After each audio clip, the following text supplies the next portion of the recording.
Hello, everybody, and welcome to the Onside Podcast. We are the podcast that's taking a look at innovation-driven entrepreneurship here in Canada. This season, we are taking a deeper dive into stories of women entrepreneurs and leaders who are reshaping industries and driving real change. From tech manufacturing to wellness to education to AI, we're really excited about the topics we're bringing this season. These fireside chats are also being brought to you through Onside Start Now Innovator, which supports diverse and intersectional women to start and grow their businesses here in Canada. And this is being done with support through the Women's Entrepreneurship Strategy. I'm your host, Alex McCann, and I think this is our second episode this season. And I'm very excited today to be joined by Lisa Haydon, who is the CEO and founder of Pivotal Growth. Pivotal Growth is a leadership intelligence firm that is transforming how organizations grow and scale through inclusive design, AI-powered diagnostics, and data-backed leadership strategies. Driven by a bold vision to modernize leadership, Lisa quit a successful corporate career to build a company that equips leaders with insights and tools to lead with purpose, impact, and results. Her journey has been anything but conventional and is fueled by resilience, community, and a relentless belief in what is possible when we lead differently. Through her work, Lisa helps organizations turn leadership into a competitive advantage to drive growth. Lisa, welcome to the Onside Podcast. Thank you. This is very exciting to be here. We're excited to have you here and jump into some very exciting topics. I think leadership, excellence, and growth are all things that are really top of mind these days. Absolutely. And you are an expert at this, so we're very excited to have you here. I mentioned in your opening that you started off in the corporate world. Left the corporate world and moved on to decide to be an entrepreneur and found Pivotal Growth.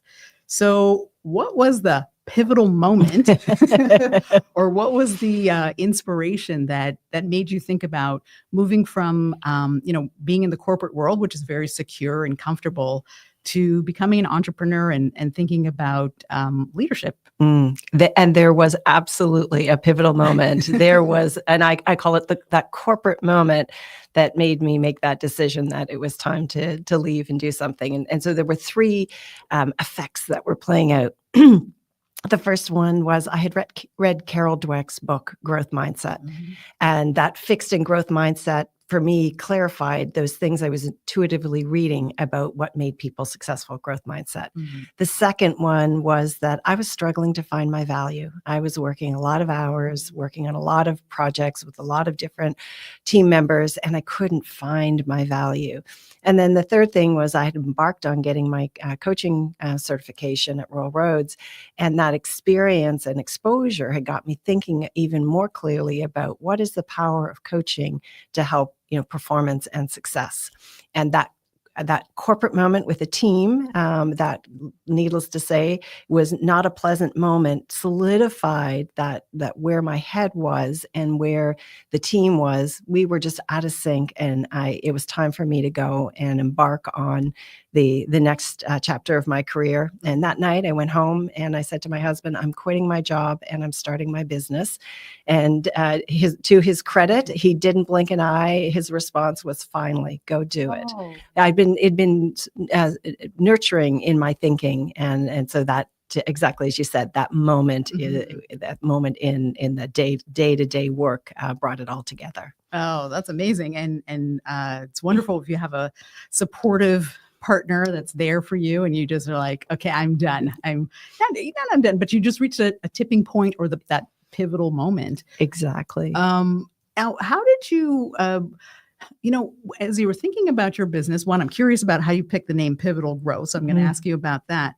But, what was it that you were observing? So you said you were looking at doing your coaching certificate. You worked with a lot of executives. Like, what was the gap or the thing that you felt was a challenge for businesses that weren't really tapping into the potential with leadership development, coaching, executive leadership? Like, what was the challenge that you were trying to solve? Well, there's two ways that I'd answer the question. The first one is that with coaching, the fundamental belief is that people have what they need to achieve more, it's helping them find it and unlock it.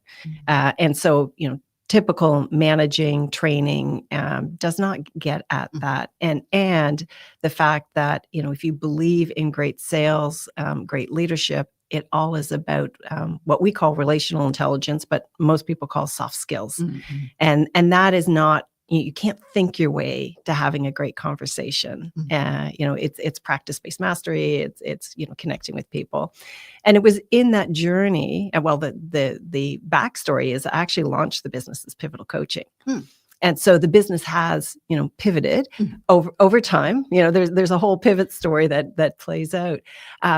When I was working with these executive leaders, we always do a baseline, and I started using traditional baseline reports. Some of it is personality, some of it is competence, some of it is EQ. And these executives and senior leaders I was working with, they would say, I have a file that is inches thick, that is, information. Can you help me get to insights and get clearer on that action plan? And, I was thinking, well, surely that, there's other people that are doing that. And so my curiosity took me on that place of just spending more time exploring that. And I started to experiment with different tools. And so essentially what we've done is we've taken a point of view of how do we help leaders get clearer on who they are as a leader and what they need to meaningfully work on. In leadership, energy and time are the two scarcest commodities.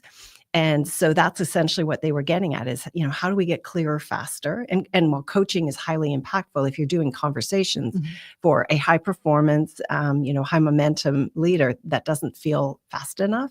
And so in that journey, we've created a diagnostic that for a leader is 5 pages, creates a strength-based view, a constraint-based view, and a hypothesized action plan that they will then validate it. So they don't have a blank piece of paper. They don't have a 30-page report. And then the other piece that was missing is most of the well-known, instruments, tools, solutions that organizations use are 20 to 30 years old. So it's old tech.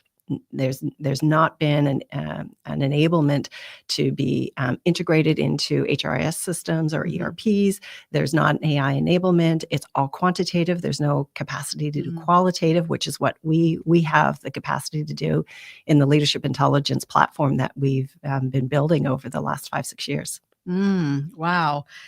That's so interesting. And you have such I was going to ask you, the name Pivotal Growth it was from Pivotal Coaching, and then you went to Pivotal Growth, right? Yes. Yeah. Well, it sounds like you really sort of tapped into a variety of things. I know what you're talking about with some of these personality tests or reports or things. You get like a 40-page report, and then it's like, okay, there are so many insights. I don't know which ones are the ones that are important. And exactly, they always make everything sound like, they never say anything negative. Everything's like it's not a weakness. It's just not really a strength, or things like that. So it makes it a little like challenging and trying to figure out how to use it and digest it. And if you're in a smaller organization with maybe more hands-on, it might be a little bit easier or not. Larger organizations that are doing that kind of work with multiple leaders or executives, or if you have a large growing team. Someone who can help people mobilize that. Sometimes it's hard to get those condensed versions of things so that you can like action it sort of right away. So it sounds like that's kind of where you were going. Exactly. And the way it's been built is that we can do it for individuals and organizations. So the way we're often working with enterprise corporations is we'll come in as a get an organizational view, or what we call creating that leader persona.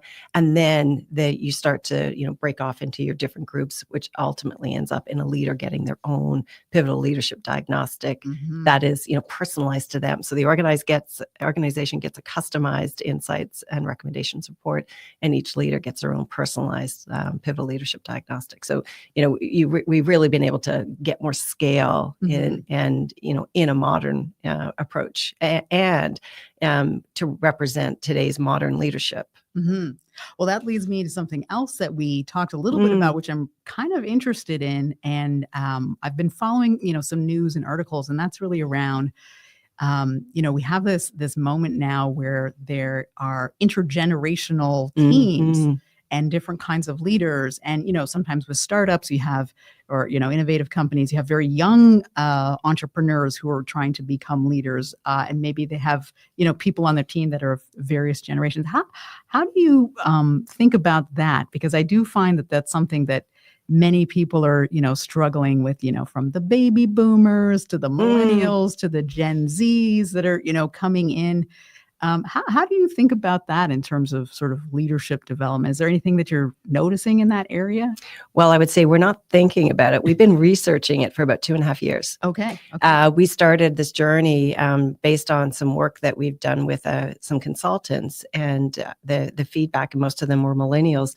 They said to us, we don't see ourselves in this definition of leadership. And, that took us on this journey of digging, we gave them a second scope of work and said, well, go tell us what, the definition of leadership is in the future. And that got us on this millennial leader or future of leadership point of view. So we now just, in August, early August, we'll have a white paper published around 56 millennial leaders from enterprise corporations. So we'll have both the quantitative, qualitative, and experiential insights about their point of view on leadership. And so here's the interesting thing. There's a very clear evidence-based point of view, not just with us, but externally around, as you said, the intergenerational, or we call it demographic diversity of the workplace. And yet there are two camps, those that say it doesn't matter, we stay the course, and the workforce has to adapt to leading and working the way we know works. And then there are the organizations that are saying this is not the status quo. We need to be future ready. And so it's a kind of an interesting difference and dichotomy of points of view.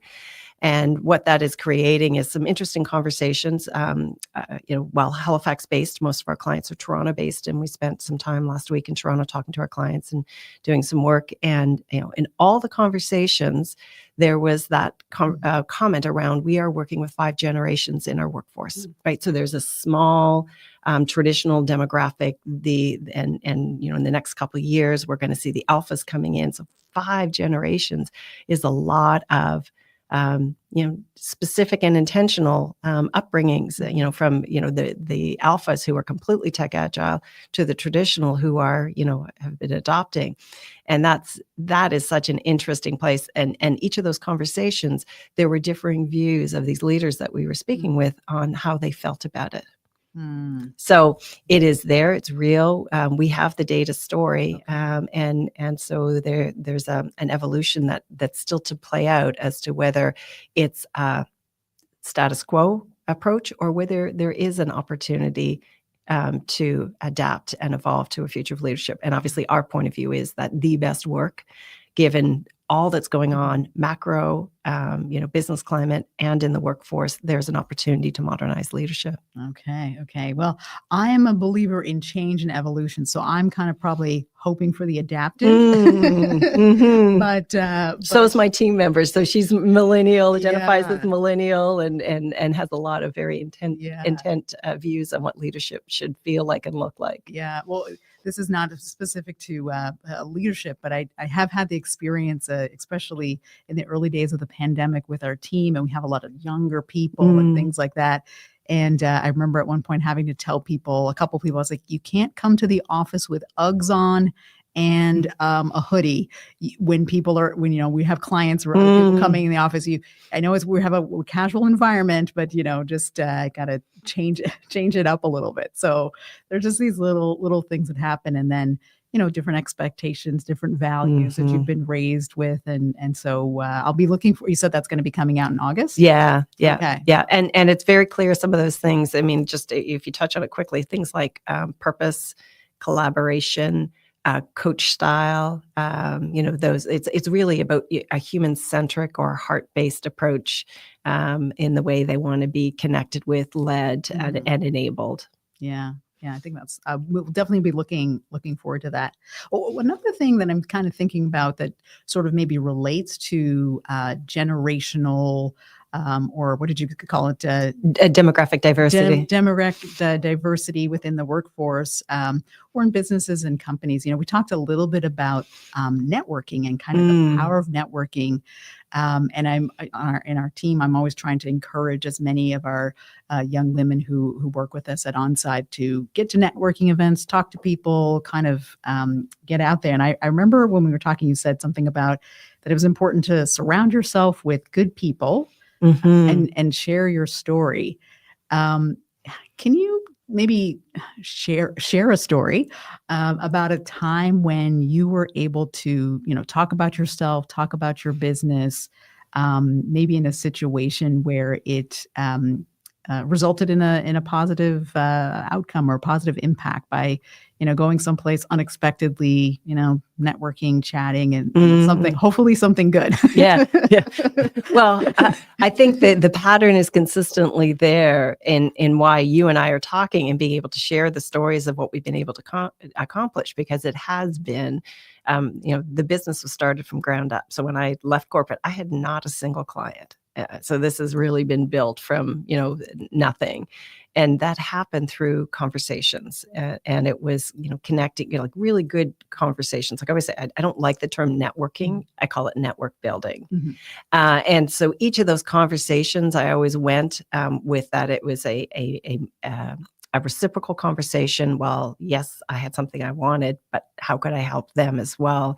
And that created these great opportunities. So, one of our big clients, who's still a big, important client, came through a conversation with someone I knew and who believed in what I could do. The team that is working with us, that all came through introductions and connections. That they had other options, and yet they're choosing to work with us.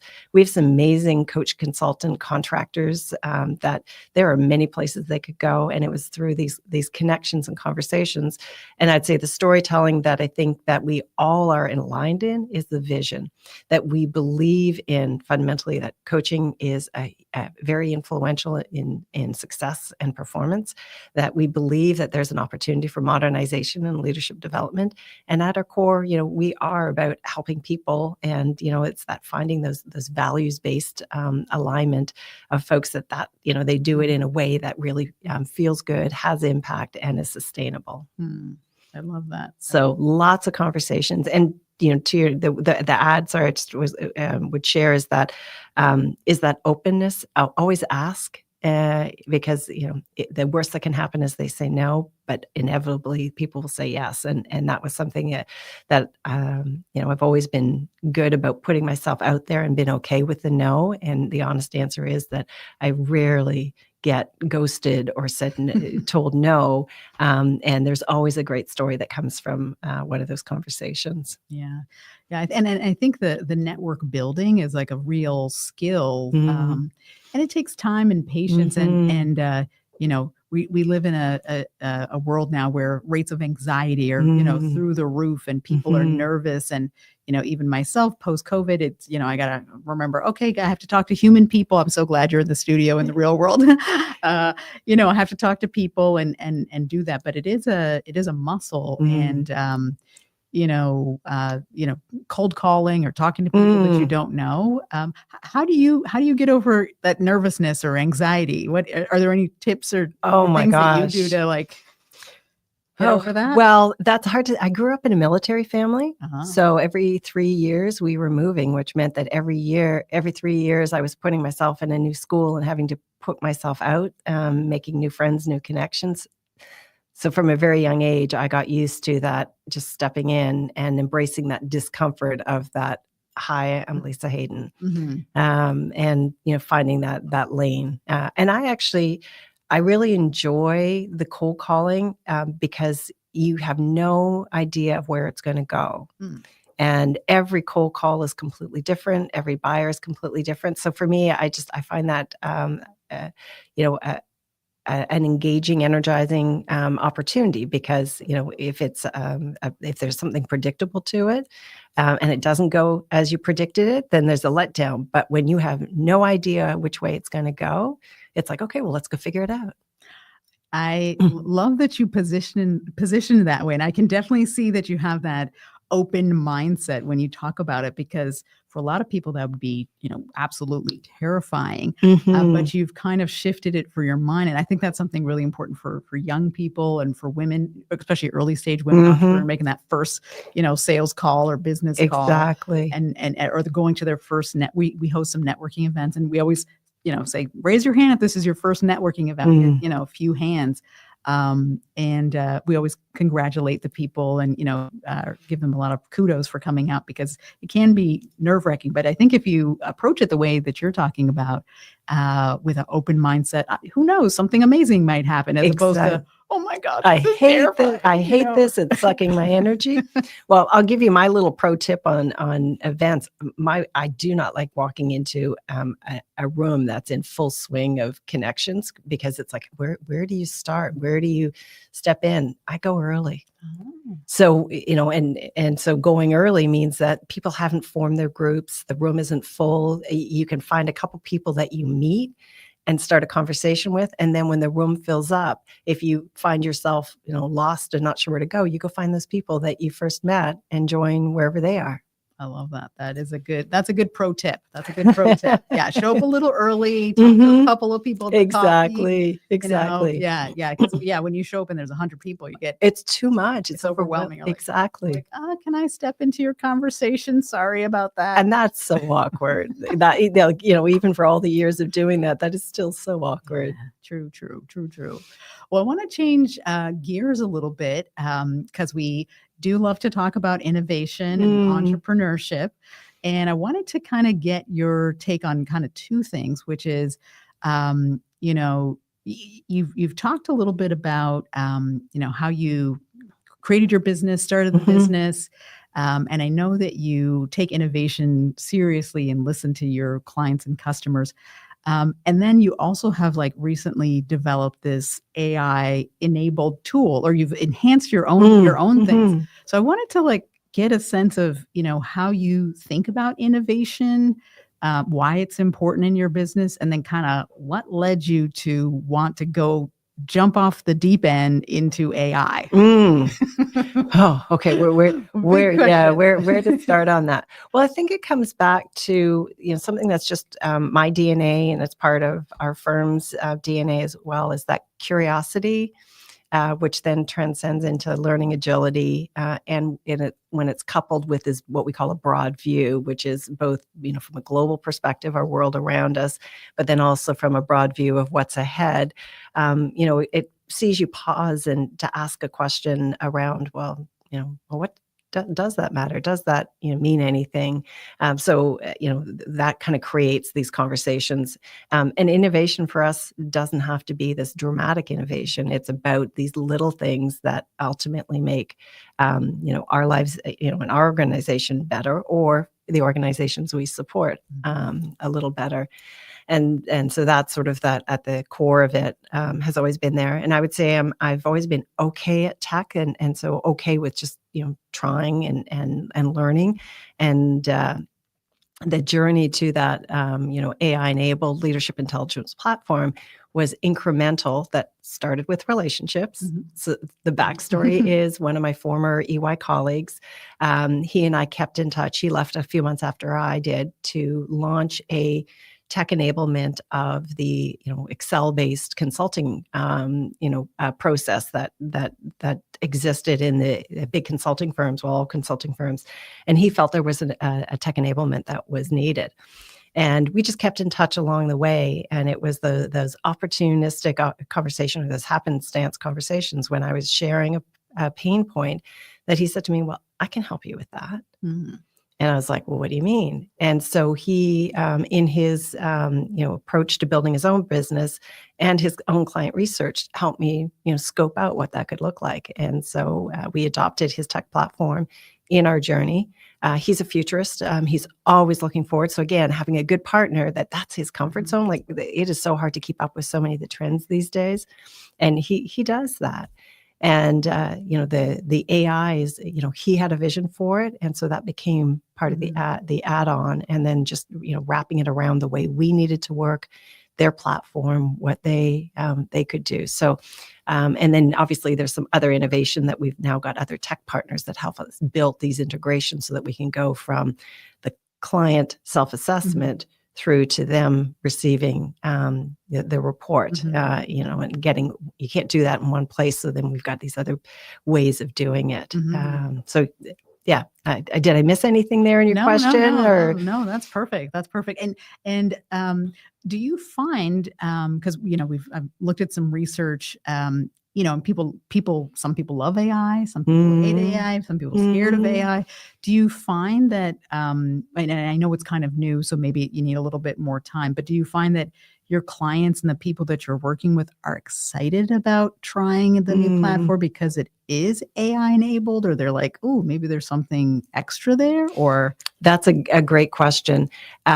So the AI enablement really comes from the ability to take the big group sets and the deliverable that the client sees has had our oversight on it, which means that it's not a pure AI delivered. There is, especially when it's organizational, you've got that 20% gap. I always say in what I've been learned along the way, that AI can get you to 80%.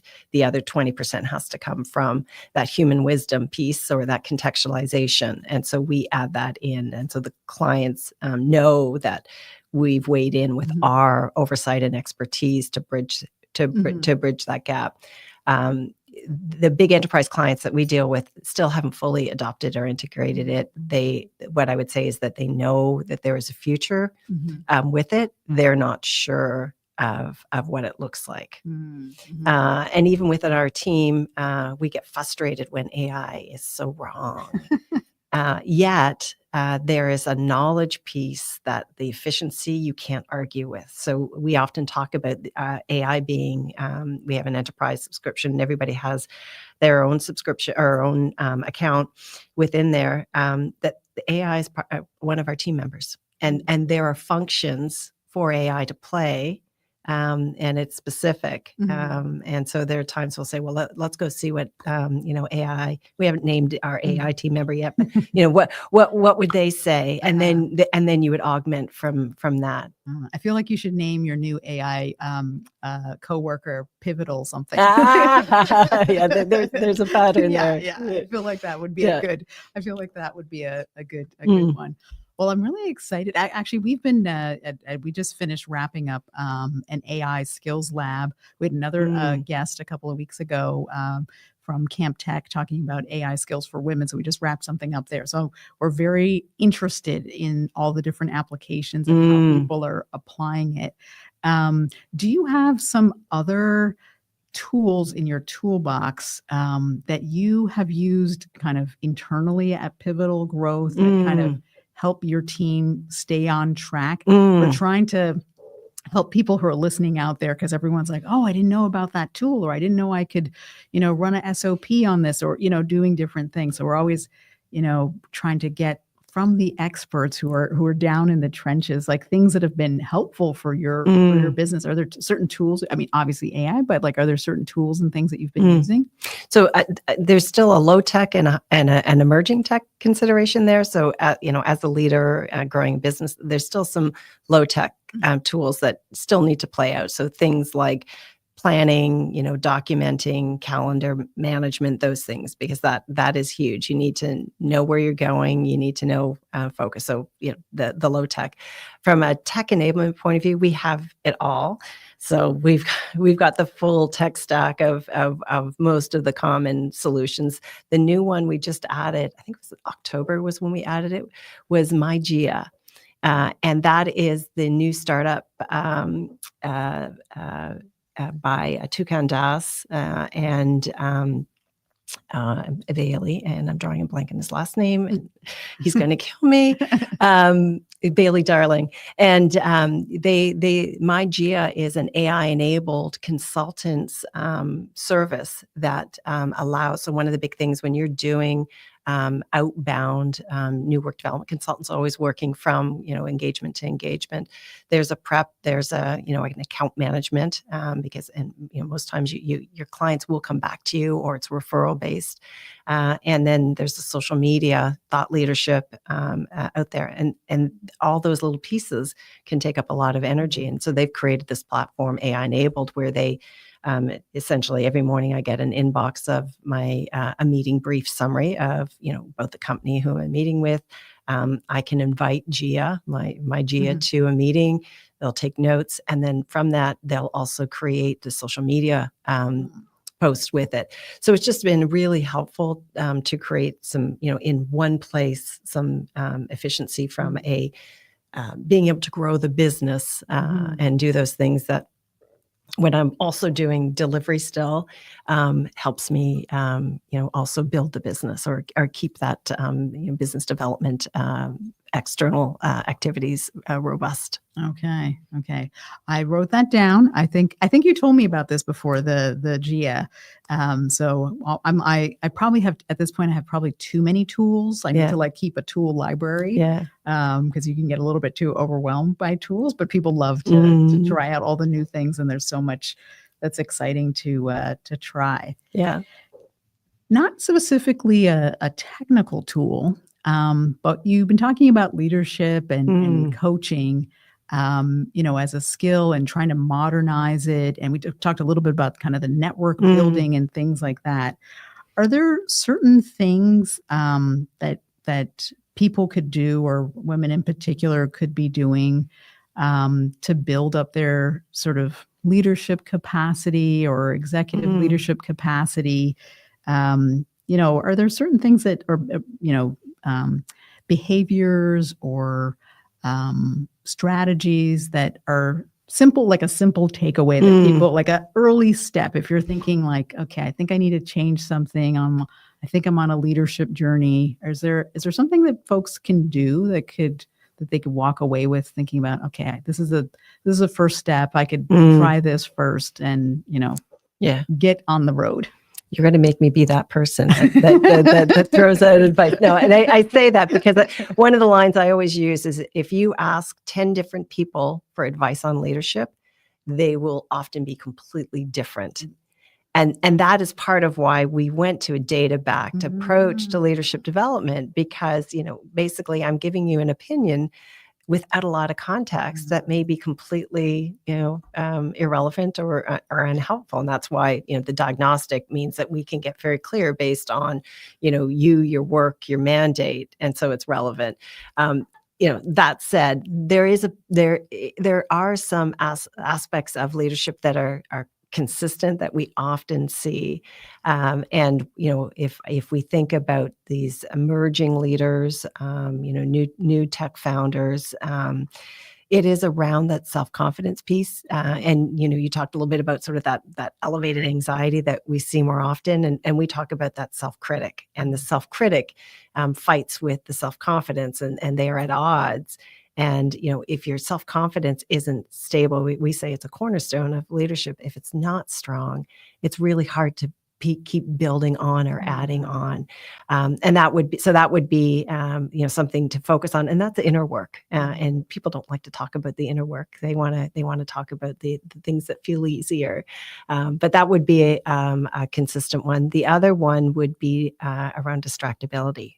We are working in a noisy world, and things are changing really fast. And, the question is, well, what do you need to focus on? You've got someone over here telling you need to focus on this, and you've got someone over here telling you need to focus on that, but what is the right thing?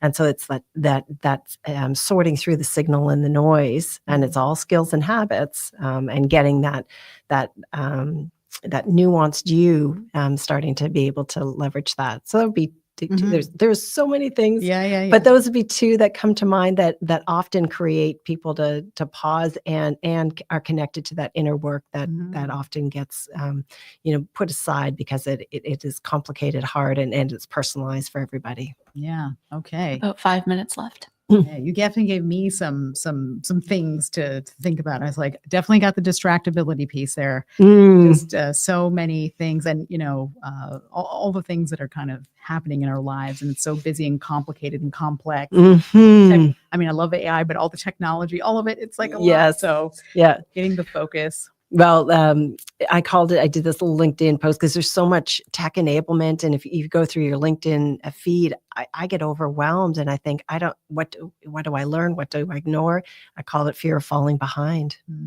Yeah. And that is real because there's just the pace is so quick these days. And AI has enabled a much faster to market approach to, products, services, and tech advancement. Yeah. We'll have to take that away. Maybe I'll meditate on that while I'm walking in the woods and thinking about focusing on the big picture. And breathe. And breathe. Well, we're close to wrapping up our time. I wanted to ask maybe a quick question before we wrap up. And this is really focused around women entrepreneurs, women leaders, and leadership. Anything that you think is especially relevant for women? You mentioned all these things that are happening, AI, all the things. Anything that you think is, useful or important for us to be thinking as women entrepreneurs and leaders? That's a great question. Two things, if we have time. One is something that women already have, is most women have phenomenal interpersonal skills, right? The relational intelligence, and oftentimes the value of that wasn't always, connected to the impact a female entrepreneur could have, and so it's there, it's real. So leverage that. Sorry. The second one would be around from a path to growth. Is in addition to thinking about scaling your company, think about scaling yourself. Scale, yeah, and because being a manager will allow you to commercialize your business. Being a leader will allow you to realize your success. I love that. Okay, that was the perfect takeaway. So I want to say thank you, Lisa, for joining us. Super insightful for me. I'm really excited about the report coming out in August. I'm really excited about your AI empowered diagnostic tool for leadership. I think that's going to be pretty exciting. So everyone will be on the lookout for that. And then I would just say to all the folks that have joined us here today, thank you so much for joining us here at the Onside podcast. You can learn more about Onside on our website, which is onsidenow.ca. And you can learn more about our programs at the Start Now Incubator at startnowincubator.ca. Thank you. Thank you. That was so much fun. I enjoyed it. Me too.